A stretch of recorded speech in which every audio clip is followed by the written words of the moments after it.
Ram Charan Peddi glimpse ఎలా అనిపించింది అన్న? గ్లిమ్స్ చాలా బాగున్నాయి.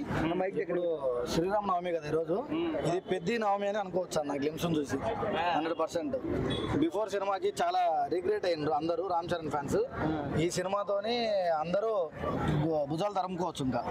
ఇంకా వేరే హీరోలు అందరూ కూడా ఈ గ్లిమ్స్ తోని సినిమా ఇండస్ట్రీలో మొత్తము అంటే అందరూ సర్దేసుకోవాలి, సూట్ కేసులు సర్దేసుకోవాలి. ఇంకా లేదంటే స్క్రిప్ట్లు బ్లాక్ చేసి పెట్టుకోవాలి, లేదంటే అందరూ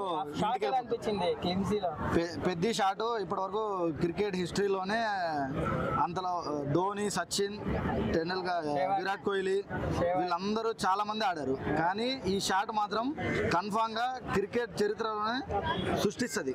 ఈ షాట్ ఎవరో ఒకరు ట్రై చేస్తారు, క్రికెటర్స్, టాప్ క్రికెటర్స్ ఎవరో ఒకరు ట్రై చేస్తారని హోప్ కూడా ఉంది. రియల్ లైఫ్ లో అంత టైమింగ్ ఉంటుంది అంటావా? బాల్ వచ్చి కింద పెట్టి అంత టైం మొహాలు పగలదంటారా? అంత టైం ఉండదు, మొహం కాదు. కానీ కొంచెం ఇంకా వేరే ఒకటి పగలవచ్చు, చెప్పలేము. ఇది బుచ్చిబాబు తీసిండు కాబట్టి, ఇది ట్రైండ్ కాబట్టి ఓకే. బట్ రియల్ గా ఎవరైనా ట్రై చేసే వాళ్ళు ఉంటే కూడా తీయొచ్చు. బట్ టైమింగ్ గేమ్ చేంజర్ కి చాలా ట్రోల్స్ ఎదుర్కొన్నారు మెగా ఫ్యాన్స్. ఇప్పుడు ఈసారి ఎలా ఉండబోతుంది పెద్ది? ఇప్పుడు అందరికి కింద ఈ మైక్ తోపుడే ఉంటది బ్రో. ఈ సినిమాతోని, పెద్ద సినిమాతోని ప్రతి ఒక్కరికి బ్యాట్ తిప్పి వెనకలకి తోపినట్టే పెద్ద గ్లిమ్స్ మొత్తం రిలీజ్ చేశాడు బుచ్చిబాబు. బుచ్చిబాబుకు ప్రత్యేకంగా ధన్యవాదాలు. మీరు ప్రభాస్ ఫ్యాన్ గా చెప్పండి. నేను ప్రభాస్ ఫ్యాన్ గా చెప్తున్నాను. ప్రభాస్ కి రామ్ చరణ్ చాలా ఫ్రెండ్లీగా ఉంటారు కాబట్టి, వాళ్ళిద్దరి స్నేహం కూడా చాలా మంచిది కాబట్టి, మేమందరం ప్రభాస్ ఫ్యాన్స్ అందరం తరఫున కూడా చెప్తున్నాను. ప్రభాస్ ఫ్యాన్స్ అందరూ కూడా రామ్ చరణ్ గేమ్స్ రిలీజ్ అయిన సందర్భంగా ప్రతి ఒక్కరు హ్యాపీగా, చాలా హ్యాపీగా సెలబ్రేట్ చేసుకుంటున్నారు ప్రభాస్ ఫ్యాన్స్ కూడా.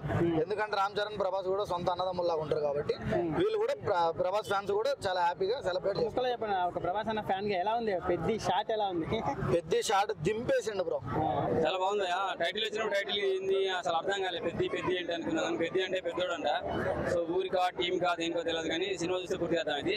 బుచ్చిబాబు అయితే మనం జస్ట్ బుచ్చిబాబు చిన్న పిల్లోడు, బుజ్జోడు అనుకున్నాం, కానీ జస్ట్ గ్లిమ్స్ చూసిన తర్వాత అర్థమైంది బుచ్చిబాబు బుచ్చోడు కాదు, చిన్నోడు కాదు అని, చాలా పెద్దోడు అని చెప్పేసి. అంటే పెద్ద టైటిల్ కింద అర్థం ఇప్పుడు తెలిసింది నాకు గ్లిమ్స్ వచ్చిన తర్వాత. నెక్స్ట్ ఏఆర్ రెహమాన్ అయితే ఇప్పటి వరకు డైరెక్ట్ గా తెలుగు సినిమాలకి ఎప్పుడైతే మ్యూజిక్ పెట్టిందో ఒక సినిమా కూడా సక్సెస్ లేదు. ఈ సినిమా గేమ్ చేంజర్ కూడా టోటల్ సినిమా మొత్తానికి కూడా ఇవ్వండి. ఈ సినిమా జస్ట్ గ్లిమ్స్ గా కనపడుతుంది బీజిఎం. సో సినిమా మొత్తానికి మంచి హై లెవెల్లో బీజిఎం కానీ సాంగ్స్ కానీ ఉంటాయి అనిపిస్తుంది. సో జాహ్నవి కపూర్ ఉండాల్సిన అవసరం లేదని కూడా అనిపించేస్తుంది. ఎందుకంటే ఒక్క గ్లిమ్స్ లోనే రామ్ చరణ్ లుక్ కానీ, ఆయనకున్న డైలాగ్ కానీ, ఆయనకున్న షార్ట్ కానీ ఎంత అద్భుతంగా అనిపించిందంటే, సో ఈ రోజు చూడడానికి వెళ్తే చాలు సినిమా సక్సెస్ అయితే అనే ఫీలింగ్ కలుగుతుంది. రొమాన్స్ అవసరం లేదు, రామలాస్ అవసరం లేదు ఫీలింగ్ కలుగుతుంది. ఎందుకంటే బీజిఎం అంతా బాగుంది, డైలాగ్ అంతా బాగుంది. నాకు తెలిసి మనోడు కూడా అంటే సినిమాలో కోట్ల ఆస్తి ఉన్నట్టున్నది. ఒక రైతు కావచ్చు, లేదంటే బిజినెస్ మ్యాన్ కావచ్చు. సో ఇంత ఆస్తి ఉండి, ఇంత నేమ్ ఉండి, ఎప్పుడు ఇదే పని చేయాలా అంటే, ఒక రైతుగా ఉండి కోట్లు సంపాదించుండొచ్చు, లేదంటే బిజినెస్ చేసిన కోట్లు సంపాదించుండొచ్చు. సో ఎప్పుడు ఇదే పని చేయాలా, సచ్చేలోపు ప్రపంచానికి తెలిసే ఒక సెన్సేషన్ పని చేయాలా అనే ఉద్దేశంతో ఒక డైలాగ్ కూడా చూసావా. సినిమాలో ఆ షార్ట్ తో పాటు ఆ డైలాగ్ కూడా హైలైట్ అవుతుంది. సో ఇది చూసిన తర్వాత ప్రతి ఒక్కరికి అనిపించేస్తుంది, మనం పేదోడు పెద్దోడు, చిన్నోడు పెద్దోడు అని కాకుండా మనం సచ్చేలోపు ఏదైనా ఒకటి సాధించుకోవాలి. మనం అంటూ ఉన్నాము పరిచరిత్రలో, మనం అంటూ ఉన్నాము ప్రపంచంలో అనే ఆలోచన ప్రతి ఒక్క మనిషికి కలుగుతుంది ఈ డైలాగ్ చూసిన తర్వాత, ఫిల్మ్ చూసిన తర్వాత ఖచ్చితంగా. ఎందుకు రీసెంట్ గా తాత 60 ఏళ్ళు 70 ఏళ్ళ కొంచెం కుర్చీ తాత, ఈ టైంలో కుర్చీ పడితే పెడితే అని ఒక డైలాగ్ తో ఫేమస్ అయ్యాడు. సో దీన్ని బట్టి అర్థం చేసుకోండి, టైం 6 ఏళ్ళప్పుడు కావచ్చు, 60 ఏళ్ళ వయసులోకి వచ్చినాక టైం రావచ్చు. నువ్వు ఉన్నావు ప్రపంచంలో ఒకటి అని చెప్పేసి ప్రపంచం గుర్తించే అవకాశం ఉంది. కాబట్టి ఖచ్చితంగా గ్లిమ్స్ చూడండి, అర్థమైంది. నెక్స్ట్ కూడా ఈ షాట్ చూసారా, ఐపీఎల్ లో షురూ అవ్వచ్చు. ధోని షాట్లు, ఎలికార్బెట్ షాట్లు, మన రైనా షాట్లు ఇవన్నీ మర్చిపోతారు టోటల్ గా. ఇక నుంచి పెద్ద షాట్లు షురూ అయితే కావచ్చు. ఎస్ఆర్ఎస్ ఒకటి విన్నపం చేస్తున్న ఈ గ్లిమ్స్ చూడండి. మీరు కనుక ప్రయోగాలు చేసేయండి కాక, ఉంటే ఏంది పోతే ఏంది, ఇప్పుడు కాకపోతే మరి ఎప్పుడన్నా ఒక డైలాగ్ కూడా ఉంది సినిమాలో ఉన్నది. అలాగే క్రికెట్ టీంలో కూడా ఉన్నట్టు, మన క్రికెట్ టీమే ఇప్పుడు కాకపోతే ఇంకెప్పుడు అని చెప్పేసి ఉన్నా చూసారు కదా. ఒకసారి ఈ షాట్లు ప్రయోగం చేయండి, ఖచ్చితంగా ఐపీఎల్ విన్నర్ మన తెలుగు టీం కావాలనుకుంటున్నా. ఈ షాట్ కనుక మీరు ప్రయోగం చేస్తే ధోని వచ్చిన కొత్తలో ఇలా చిత్తపుల్లగా ముందుకెళ్ళి కొట్టేటోడు చూసారా, ముందుకెళ్ళి పరిగెత్తుకుంటేది ఆ టైప్ లో ఇప్పుడు మీరు ప్రయోగం చేయండి. ఐపీఎల్ గేమ్ లో మనం విన్నర్ అవుతాం, తెలుగు వాళ్ళు విన్నర్ అవుతాం ఖచ్చితంగా. అంత బాగా అనిపించింది షాట్ అయితే. మార్త పెట్టేసి కుర్చీ మార్త పెట్టి కాదు. హ్యాండిల్ కింద గుద్ది భూతల్ని ముద్దాడిచ్చి కొట్టండి. అది నెక్స్ట్ ఇయర్ మార్చిలో రిలీజ్ అంటున్నారు కదా సినిమా, అప్పటి వరకు గాల్లో ఎగురుతూనే ఉండాలి. క్యాచ్ పట్టే దమ్ముంటే ఆ క్యాచ్ని పట్టండి, పెద్ద కొట్టిన క్యాచ్ని పట్టండి. మీరు పట్టకపోతే సో హాలీవుడ్ లెవెల్లో మరొకసారి ఈ సినిమా రీసౌండ్ చేస్తుంది. RRR ఎలాగైతే రీసౌండ్ చేశాదో అదే లెవెల్లో ఈ సినిమా రీసౌండ్ చేస్తుంది ఖచ్చితంగా. టైటిల్లో డైలాగు, బీజిఎం, మనుడు కొట్టే షాట్ కిరాక్ అనిపించింది.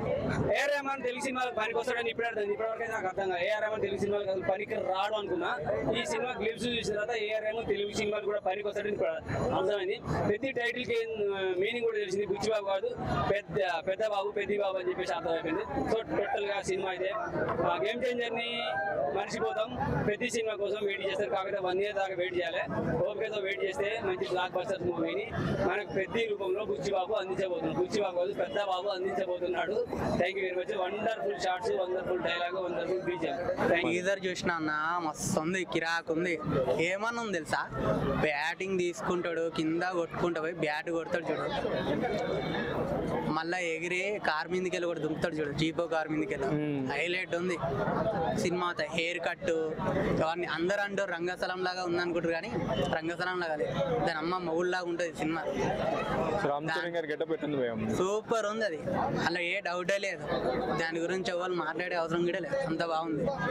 లుక్ అన్ని, బ్యాక్గ్రౌండ్ మ్యూజిక్ ఏ విధంగా ఉంది? అదైతే బాగుంది అన్న, సూపర్ ఉంది. దానికి పేరు పెట్టే అవసరం లేదు, బ్యాక్గ్రౌండ్ మ్యూజిక్ ఇప్పుడు మెయిన్ ఉంది కదా. సో ఇందులో బుచ్చిబాబు గారి డైరెక్షన్ ఏ విధంగా ఉండొచ్చు భయ్యా? చూడాలన్న సినిమా ఈ విధంగా తెలియదు కదా. ఇప్పుడైతే బాగానే ఉంది, టీజర్ అయితే ఇప్పుడే రిలీజ్ అయింది కదా. సినిమా మాత్రం చూస్తే తెలుస్తుంది. బుచ్చిబాబుకి సెకండ్ సినిమా కదా, ఎలా ఉండొచ్చు అంటారు రామ్ చరణ్ గారితో? బ్లాక్ బస్టర్ ఉంటుంది, వేరే లెవెల్ ఉంటుంది ఈసారి మాత్రం. సో మీరు ఎవరు ఫ్యాన్ భయ్యా? నేను stylish star Bunny, Allu Arjun. Okay, ఒక అల్లు అర్జున్ ఫ్యాన్ గా మీరు ఈ గ్లింప్స్ చూశాక మీకు ఎలా అనిపించింది? బాగుంది అనిపించింది, చూసినా కదా టీజర్ చూసినా, బాగుంది. ఆ లుక్ అవి మొత్తం బాగుంది. ఈ సినిమాతో జనాలు ఆదరిస్తారంటారు మరి రామ్ చరణ్ గారు? ఆదరిస్తారు. ఇప్పుడు కంటెంట్ బాగుంటేనే కదా ఏదైనా చూసేది. సినిమా బాగుంటుంది. ఒక్క మాటలో చెప్పండి, ఏం చెప్తావు ఈ సినిమా? ఈ మాటలో చెప్పాలంటే టీజర్ చూసిన వాటి ఇప్పుడే మొత్తం బాగానే ఉంది. సినిమా చూసిన తర్వాత అప్పుడు చెప్తాను నేను.